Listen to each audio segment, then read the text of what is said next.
What's up, everyone? We've got another month of Modern Meta Breakdown.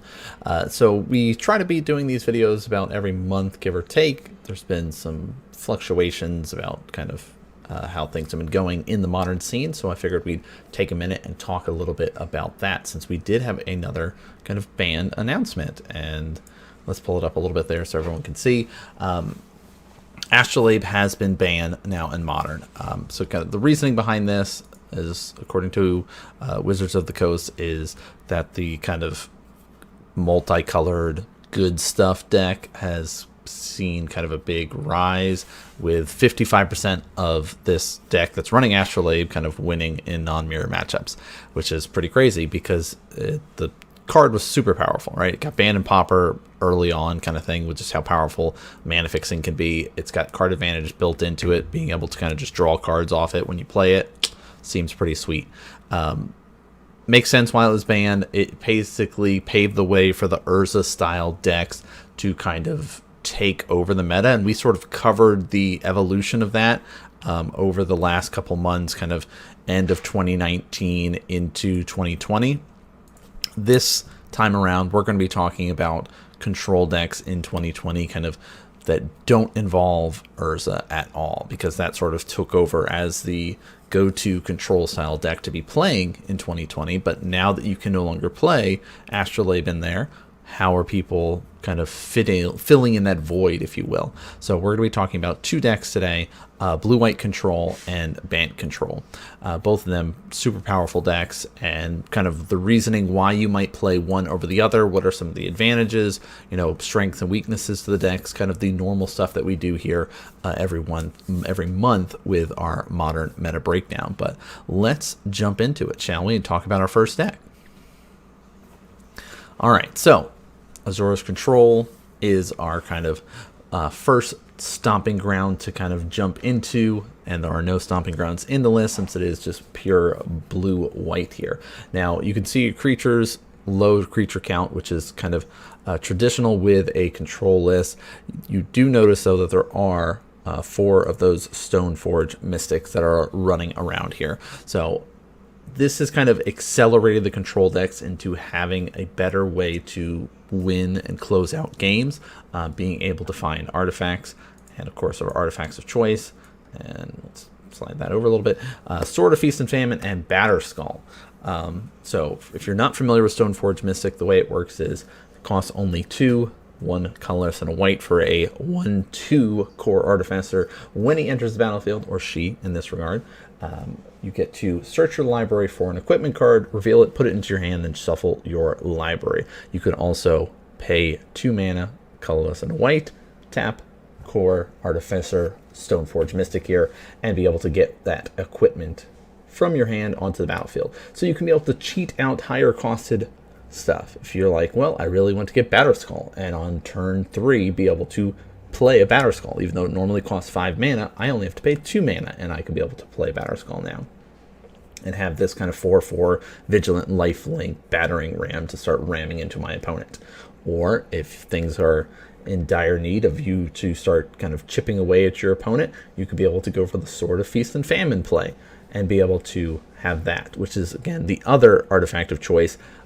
When this sort of list started cropping up and people were trying out Stoneforge Mystic, you would see more people being like, oh, Sword of Fire and Ice, I like this card advantage, I like being able to draw cards.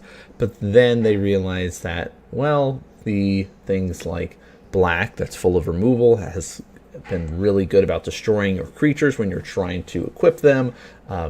There's also a lot of green stuff that kind of tends to get in the way, like we've talked about with kind of the Titan decks that have risen up in the modern scene, or I guess re-risen up, as you will. And so having that kind of protection against those is very important, not to mention disadvantaging your opponent with the abilities. So instead of just like, here's an extra bit of damage, here's drawing my ability to draw extra cards, I have plenty of spells that can do this.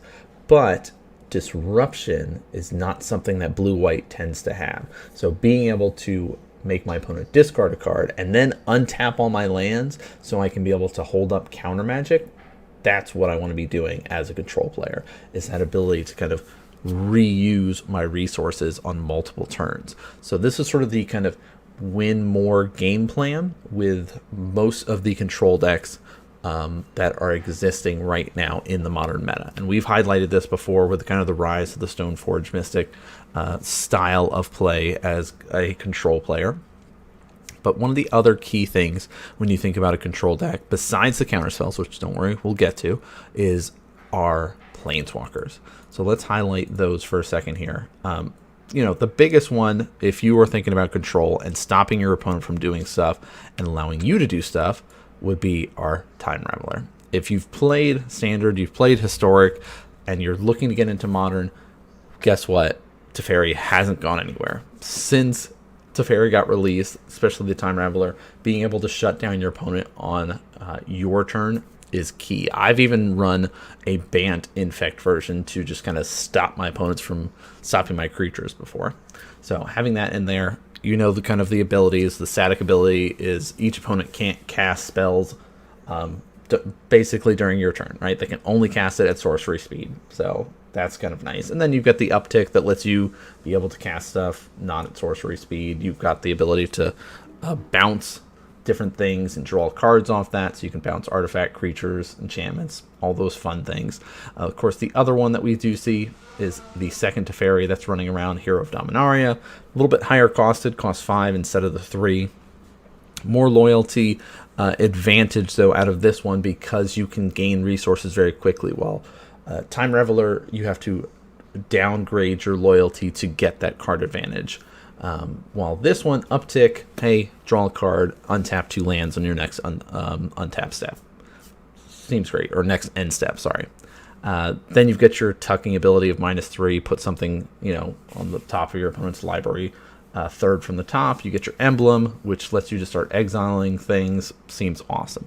And then kind of the powerhouse of old, it's our Jace the Mind Sculptor, kind of the master abilities on this planeswalker. 3 loyalty, but he's just kind of chock full of card advantage here. Does have that brainstorm ability where you get a you know, sit there for your 0 loyalty, draw 3 cards, put 2 back on top. Your +2 ability, that kind of fate seal, if you will. Look at the top card of target opponent's or target player's library, and then you can decide to put it on the top or the bottom. Your -1, return a creature, kind of that bounce effect. -12, you get to do all that exiling, and just sort of like super powerful card. Really, that card advantage, the brainstorm in Modern, seems great. Like, you know, having this sort of abilities here are awesome. So that's kind of our Planeswalker package, and why people are running this sort of Stoneforge. And now I can be able to get something in the way to help protect these Planeswalkers. You've also got other cards to kind of go along with these guys. So we're going to start highlighting a couple of the single spells that a lot of these players run to help them in this. So Opt would be one of it. Previously, a couple of years ago, we did see a lot of Serum Vision running around. Since then, being able to do stuff on your opponent's turn, dig for answers, has made things a little bit easier, right? That one scry does help, then being able to draw a card after that. You have this sort of setup stage that kind of helps you dig, kind of really kind of get going with things. Pat the Exile is in here for kind of our single targeted removal. Opponent might get lands. That's okay because we're getting rid of their big powerful creature. Now, blue-white control is still running spell snares. Not all lists are. But it's, you know, there's so many good 2-drops, right? Even looking at Snapcaster Mage, Stoneforge Mystic, makes sense to be running that. So other kind of removal besides our Path to Exile would be our Supreme Verdict in here, or just our board wipe, general, all around, good stuff. Kill everything for 4 mana. Seems where we want to be. To highlight our last creature that we didn't really talk too much about, which seems silly, Snapcaster Mage. If you haven't learned about him, I don't know what to tell you, but he's of course our 2-drop 2/1, enters the battlefield. You get to be able to flashback one of your instants or sorceries from your graveyard, cast it first mana cost. Most people should know it if they have been playing Modern, but maybe you're trying to dive into Modern, so we're going to highlight as much of the stuff as we can. Now let's talk a little bit about our control spells for a minute here. So Mana Leak, has kind of risen, fallen, re-risen again. Nope, that's Jace. I want Mana Leak. Bam, Mana Leak. Of course, we had to pick the white border one. So counter target spell unless your opponent or that controller will pay 3 mana. So usually it's just like a blanket counter spell. As the game progresses, though, it becomes less good, but most of the time on curve, you're going to be able to just kind of counterspell something. So counterspell or Mana Leak, as we have it in this list that I'm highlighting, there are, of course, 2 in here. Again, some variations depending on how you're running your list. You might do more, but 2 seems like a very solid number. 3, again, as the game progresses, you might draw into it and be like, well, this is a dead card. So we don't want that sort of situation. Our Archmage's Charm. This card started seeing a lot more popularity in those Urza decks that we were talking about that were very control heavy. It's just kind of a super powerful card because of all the effects that are there. Having all the options when you're playing makes it so much easier, right? You get to choose one of them, but you have so many options to choose from. Counter target spell seems great.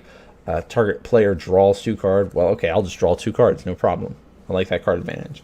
Or gain control of target non-land permanent with converted mana cost 1 or less. So you know what has 1 mana? Well, it would be our Death Shadow players. So being able to just kind of steal that Death Shadow and, oh, my life happens to be above his needed life total, above that kind of 13 mark, if you will. So guess what? Death Shadow just dies. So it's a way to just sort of kill off Death Shadow if you wanted to.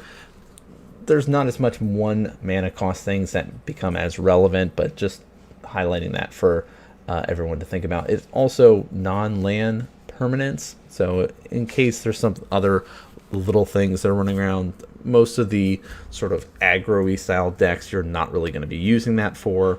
Something like Infect or some of those like Burn decks or Blitz style decks, you're not really going to care. But it is an option there, so I did want to kind of highlight it for everybody.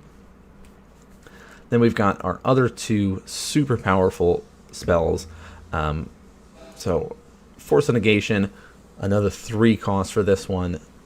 This one, though, is kind of that Force of Will-esque style of card, where you can be able to remove a blue spell from your hand instead of paying its mana cost, but you can only do that if it's not your turn.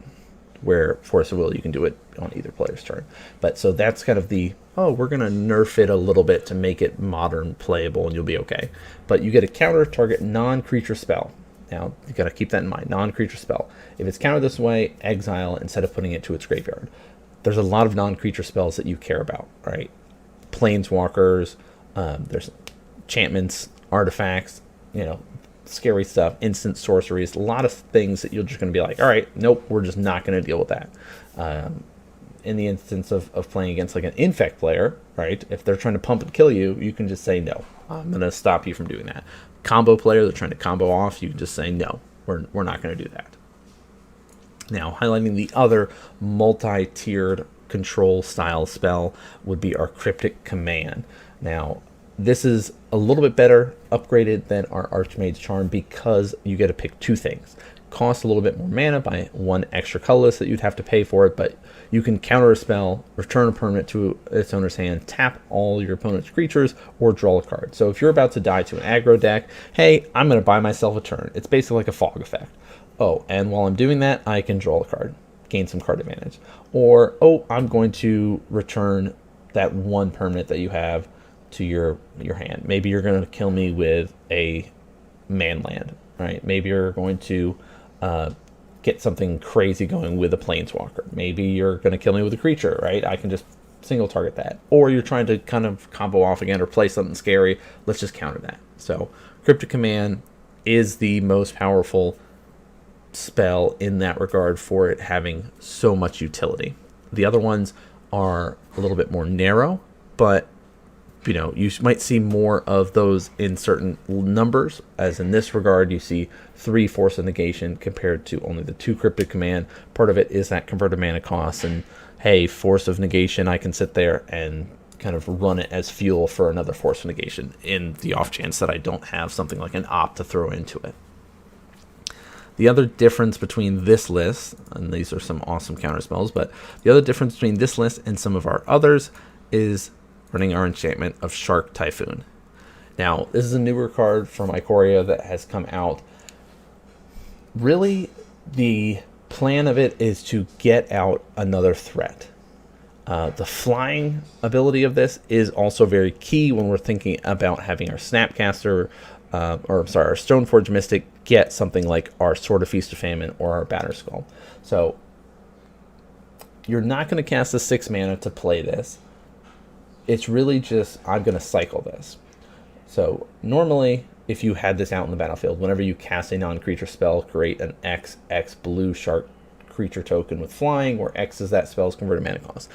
If it goes to a late game, it's a super grindy game, you might get up there and be like, well, I have 6 mana to cast, and I know I have a Force of Negation still in my hand that I can be able to commit on your turn. So I think I can get away with this. Plus, I have my Planeswalkers out to help me untap lands, and I'm feeling very protected. I might be able to just hard cast this and then just grind out with sharks the rest of the game and fly into you. Otherwise, early on, it's fuel for your Force of Negation, and you can be able to cycle it for its X1 and a blue cost. Whenever you cycle Shark Typhoon, create an XX blue shark creature token with flying. Again, flying very, very important when it comes to some of our equipments that we're trying to run, especially Sword of Feast and Famine, because in order to trigger that effect of being able to do something to your opponent, you need to deal combat damage to that player. It's not dealing it to a Planeswalker, it's not dealing it to a creature, it has to be to that player. So having that evasion of a flying shark makes you be able to make them discard, makes you be able to untap all your lands, and again, sort of that kind of powerhouse out and really grind out. Land base for this list that we see is pretty standard that you might see across the board. Colonnade. This list is only running 1. Some lists have kind of fluctuated this. The main reason this one is only running 1, though, is so it can run more Field of Ruin, run more basics, that sort of thing. But again, 4 Flooded Strand, 3 Hollowed Fountain, 4 Misty Rainforest.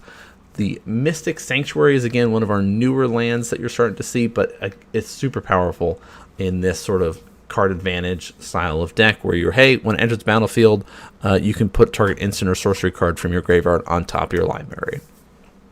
Now, that only matters when you do have 3 or more islands, so you do have to keep that in mind, and hence why you're running 5 basic islands in addition to your 3 Hollowed Fountains, give you a total of 8 islands, and really be able to kind of turn that land on 1 plains. Now, sideboard is kind of that, again, mix. I need protection, I need removal, I need kind of that sort of basic utility style of cards. So Engineered Explosives is in here. We've got our Celestial Purge in here. So sort of Fire and Ice is kind of mixed bag in that regard.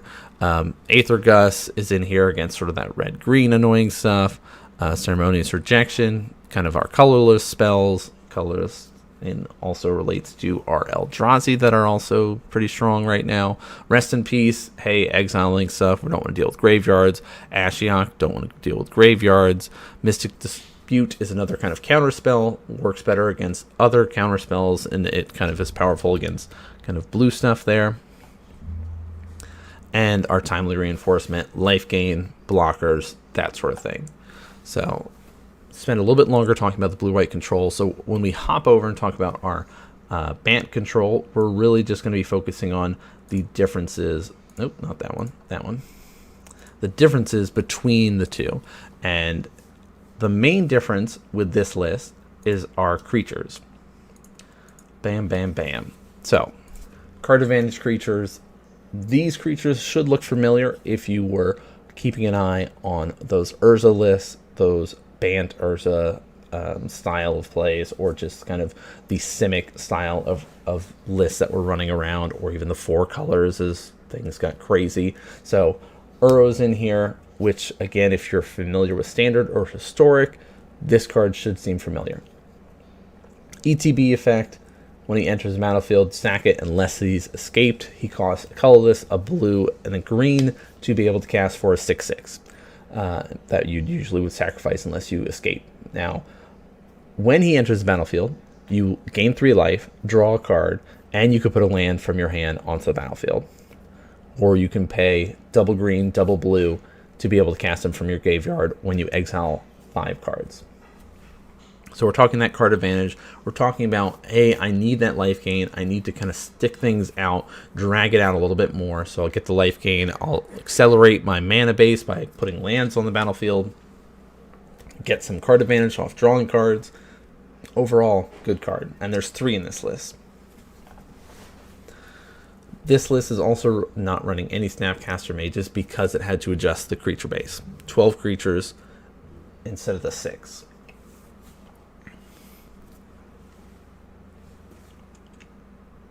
Next creature that we're going to talk about is our Icefang Coddle. He's a 1/1 flyer. Sorry. 1/1 flyer that ETB draw a card. Card advantage, awesome. Also, the flying is really effective, again, like we talked about with combination of Sword of Feast and Famine.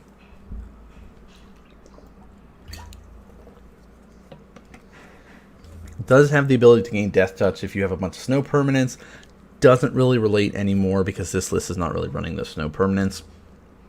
But it's something to keep in mind if you ever ran into kind of a snow style of deck. The other thing is it does have flash. So you can kind of flash it in, draw a card, block, it dies. No problem. Or flash it in on your opponent's end step, your turn, equip your Sword of Feast and Famine, swing in for 3 damage, untap your lands, they discard a card, and you kind of accelerate that engine that we talked about. Now, in order for this list to get away with running so many creatures, it had to shave down on the number of planeswalkers. That our previous lists, had 6 planeswalkers, 6 creatures, and now we've had to go to 12 creatures, 4 planeswalkers. Also, it does not run any of our Sharknadoes, so no enchantments to have to worry about. When it comes to our spells, though, very similar. 4 Op, 4 Path, 2 Mana Leak, 1 Archmage Charm, 2 Force of Negation, 2 Cryptic, 2 Supreme Verdict. So we do slight number adjustment, take away one of those Force of Negation to add in extra Supreme Verdict. Just could be more of the meta that this player is playing in to kind of navigate and figure that out the best. So do have to keep that in mind. And these sort of spells are a little bit more the flex spots. How you adjust those numbers accordingly and what you feel like is best in your meta. Same thing with like our creature base. There's one more creature that we have not highlighted, which is our Click, Vendilion Click. It's 3/1 flash flying. Again, you want that Sword of Feast and Famine on an evasive creature so you can get in and do as much damage as possible. That is one of the ways to do it. You also get to kind of disrupt your opponent by taking a card from their hand, putting it into their library and the bottom of their library so they get to draw a card, can mess things up, but it also helps you. If you're stuck with cards that you're like, well, I don't need another land, I'm already at like 6-7 mana, I need a counter spell or something. Let me flash it into my turn and try to get a counter spell. Alright, so you can do stuff like that. Field of Ruin is still in this list because having land removal is very important, but you cannot run as many since you are a 3-color list. So you do have to keep that in mind if you decide to go for the Bant control style of play. You have to kind of be aware of that. That's why we see Breeding Pools are in here, Hollowed Fountain are in here, and there's even a Temple Garden. You kind of split up your fetches across the board the best you can. Flooded Strand and Misty are still the ones of choice, but I know a lot of people might not be able to afford Misty, so you do the best you can, right? Well, you have to, all right? So other than that, it's kind of the spattering of basics. Island is the most important because you have those cards that cost triple blue in your list. Archmage Charm and Cryptic Command in particular. But it's still able to fit at least one Mystic Sanctuary in here, which was that land that lets you get an instant or sorcery and put it on top of your library if you have 3 or more islands. So sideboard, pretty similar across the board. Again, that same sort of things. Only difference, it can run Veil of Summer. Hence having green, you have those more creatures, more permanent, so that is relevant. Really, if you want to play a more creature-based strategy, this is the way to go. It's basically like saying, hey, I am going to grind this game with you, but my ability to generate card advantage will be greater than yours because my Ice Fang will draw me cards, my Uro is going to draw me cards, and then on the back of that, I can be able to get into Stoneforge, get into chipping away at you, lay down a Planeswalker later. There's less Planeswalkers because you're relying more on the back of your creatures to get something done. And it's like that kind of nice tempo-based strategy. It's listed as Bant control because of the amount of control spells that exist in the list, but it is very tempo in the style of play. If you are able to shut down the generation of threats, right, saying, okay, there's only 2 artifacts in here. If I have a way to get rid of those, that will help me. There are less counter spells in this sort of list than the pure blue-white. There's less planeswalkers in this list than the pure blue-white. So you have to kind of prioritize things differently in this compared to our blue-white control lists. Overall, these are both very powerful lists that exist in the modern meta, and you have to approach the matchups very differently depending on which one you play. But I did want to kind of highlight both those so you know what's going on in the modern meta based on the 2 different control lists that's going on. But let's hop back over. I love this animation. If you guys haven't seen it, all this animation, of course, that we were showcasing today was done by Living Card MTG on Twitter. He has released all these sort of images for people to be able to use in videos and stuff like that. And this is our first time testing out and seeing what it's like. So I think it turned out really nice. I like the little transitions and stuff. But you guys let me know in the comments what you think about the transitions. What do you think about the deck? Do you like the blue-white? Do you like the Bant? Would you rather play more creatures, more counter spells, all that kind of good stuff? If you have not yet, we have a podcast going called Nan Man's Nerd Corner. You can see links down below in the description. It's on iTunes, it's on Spotify, so you can kind of see more of this Magic talk. We're also going to be talking about other nerdy stuff related to esports and other things, so just kind of keep your eye out for that. Again, we will be releasing new Modern Meta breakdown videos every single month, so keep an eye out for all of the updates in regards to that. We're working on some other projects to bring gameplay footage back. Still in the works. I know the world's crazy right now, so it's going to be a little bit, but just wanted to let you all know that will be coming back soon. But that's going to do it for us here tonight, guys. Thanks for tuning in and watching, and I'll see you guys next game. Hey, everyone. Nan Man here.